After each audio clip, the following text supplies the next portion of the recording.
Halo,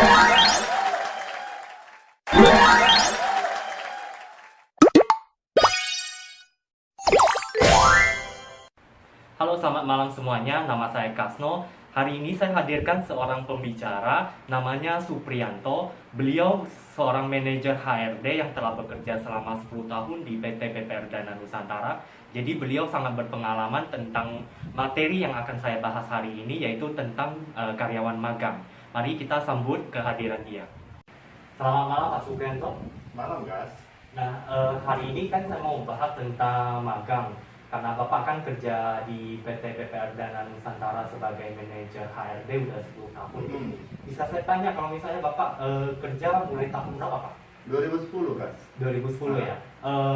Kira-kira dalam 1 tahun ada nggak karyawan magang atau peserta magang yang nggak melamar di PT BPR Dana Nusantara? Selama ini cuma sekali sih. Sekali ya Pak ya. Kalau misalnya sekali terima nih BPR Dana Nusantara, berapa lama nih dia dinyatakan lulus dan memiliki sertifikat kompetensi? Biasanya itu sekitar lebih kurang 3 bulan. 3 bulan ya Pak ya? Iya. Oke. Pak, berdasarkan Undang-Undang Nomor 13 Tahun 2003 tentang Ketenagakerjaan dan Peraturan Menteri Nomor 36 Tahun 2016, bahwa untuk merekrut peserta magang dia harus diwajibkan perjanjian tertulis. Nah, apakah kalau misalnya magang di PT BPR Dana Nusantara ada perjanjian tertulisnya? Ada, Gas. Jadi sebelumnya kami pasti menjelasin dulu apa hak dan kewajiban yang dia dapati selama di BPR Dana Nusantara. Habis itu kita juga akan memberikan Bagaimana menjelaskan? ya, kita akan menjelaskan programnya. Kita akan menjelaskan program-program dan itu semua sudah tertera di perjanjiannya. Terus ada nggak bahas tentang misalnya gaji atau uang saku di dalam perjanjian tertulis? Tidak ada gaji, Kas. Yang ada itu ada uang saku mungkin. Uang saku kita mungkin memberikan ya untuk sebagai dispensasi dia untuk uang transport, uang capek lah, uang capek dia dan usaha kerja ini. Nah, Pak, ngomong-ngomong tentang uang saku nih, apakah wajib kalau misalnya PT BPR Dana Nusantara itu bayar gaji kepada karyawan magang nih? Mengenai gaji sih tidak wajib, Kas. Tapi kita dari perusahaan ada memberikan uang saku. Uang saku ini untuk menggantikan seperti uang transport dan makan. Kenapa tidak diberikan gaji? Dikarenakan juga mereka hanya status magang, bukan sebagai karyawan kontrak maupun karyawan tetap. Pak, kalau misalnya karyawan magang kita cukup hanya memberikan uang saku, kenapa kita tidak merekrut semua karyawan magang saja daripada semua karyawan kontrak tapi harus bayar gaji mahal? Jadi, Kas, secara undang-undang dan peraturan Menteri Ketenagakerjaan itu dibatasin maksimal itu 30% dari total karyawan Danus ini. Dan juga tidak boleh melebihi 1 tahun, sehingga itu juga salah satu kendalanya.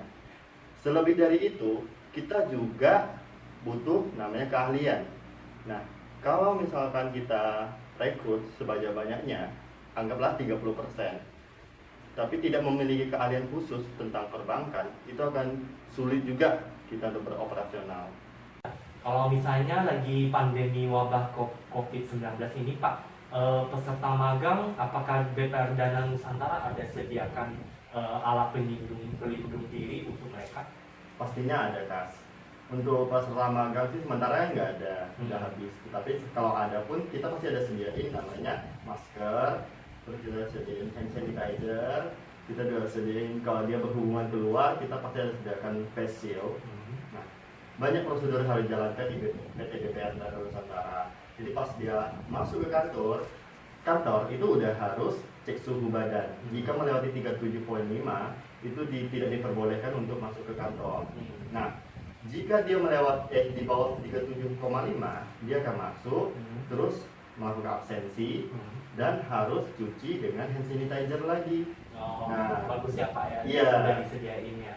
Iya. Apakah di setiap ruangan ada disediakan hand sanitizer gitu Pak? Oh, ada, Kas. Di semua frontliner itu disediain. Jadi mau di CS, di teller, di marketing, itu semua ada. Di ruang kegiatan kami juga ada. Nah, selain sebagai hand sanitizer, kami juga menyediakan face shield untuk di bagian teller. sehingga nasabah mau setor tunai atau tarik tunai itu sangat-sangat aman sekali dan sangat-sangat higienis. Pak, kalau misalnya peserta magang dia sering tidak berhalangan hadir karena sakit atau misalnya ada urusan keluarga, gimana Pak? Sebenarnya peserta magang itu beda sama karyawannya. Kalau karyawan memiliki cuti 12 hari, magang itu tidak ada. Nah, tapi tergantung lagi. Jika dia itu memang sakit dan memiliki surat keterangan dari dokter bahwa menyatakan dia sakit, itu kita masih dispensasi. Tetapi jika dia memiliki urusan keluarga dan dengan waktu yang cukup lama, mungkin 3 hari, 4 hari, karena di tempat kita itu cuma 3 bulan. Jika dia cuma berapa hari tidak masuk, otomatis mengganggu kinerja dia. Nah, itu akan ngaruh secara signifikan pada nilai kelulusannya. Terus kalau misalnya dia tidak mau hadir, apakah Danus berhak untuk memberikan uang saku kepada peserta magang lagi? Tidak, jika misalkan dia ada sering tidak ada, atau sering tidak hadir, itu uang sakunya akan dihangus atau tidak diberikan. Berarti 1 hari nggak masuk dia juga wajib lah ya untuk memberikan uang Iya, sakunya. benar. Pak, kalau misalnya PT BPR Dana Nusantara merekrut karyawan magang, apakah dia tidak takut kalau misalnya karyawan magang tersebut setelah selesai magang dia membocori rahasia bank? Tidak juga sih, karena peserta magang itu sebelum masuk untuk magang di Danus itu sebelumnya udah kami jelasin harus menjaga rahasia bank. Terlebih dari itu, bank juga mengajarin itu secara terbatas, tidak langsung menggunakan sistem perbankan. Kita akan mengajarin SOP-nya seperti apa, terus kerjaannya secara umum seperti apa, begitu sih. Nah Pak, apakah karyawan kontrak bisa melakukan pelatihan kepada peserta magang tersebut? Bisa saja sih, Kas. Yang penting pada akhir hari itu harus direview kembali sama atasannya atau minimal level supervisor. Mereview kembali. Jadi sistemnya seperti ini, Kas. Pada saat magang ini datang ke pelatihan, itu semua harus dicatat, apa yang diajarin harus dicatat. Nah, kami akan sediain satu buku, di dalamnya itu sudah dikolom-kolomin. Jadi dia harus catat apa yang dia belajar, terus posisi yang dia belajar udah mengerti sampai mana. Nah, pada akhir hari nanti akan direview kembali sama supervisor atau manajer setempat divisi yang dia milih.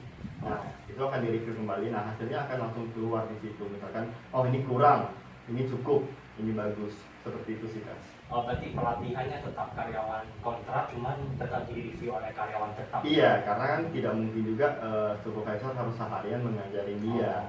Kerjaannya juga kerja banyak. Jadi siapa yang di sana yang mempunyai waktu yang bisa mengajari pasti diajarin. Nah, sore hari aja yang direview kembali. Berarti yang terlalu memberikan penilaian karyawan tetap ya? Iya, benar. Karena tetap kami. Apakah setiap peserta magang yang telah lulus atau dan memenuhi standar kompetensi akan mendapatkan sertifikat dari PT BPR Dana Nusantara? Iya, Kas. Karena sesuai undang-undang dan peraturan Menteri Ketenagakerjaan itu kita wajib. Tapi ada 2 syarat. Jika misalkan dia itu lulus, misalnya udah lulus standar kami, itu diterbit adalah sertifikat. Nah, jika tidak lulus kompetensi dari kami, dia hanya mendapatkan surat lulus magang. Jadi 2 hal yang berbeda.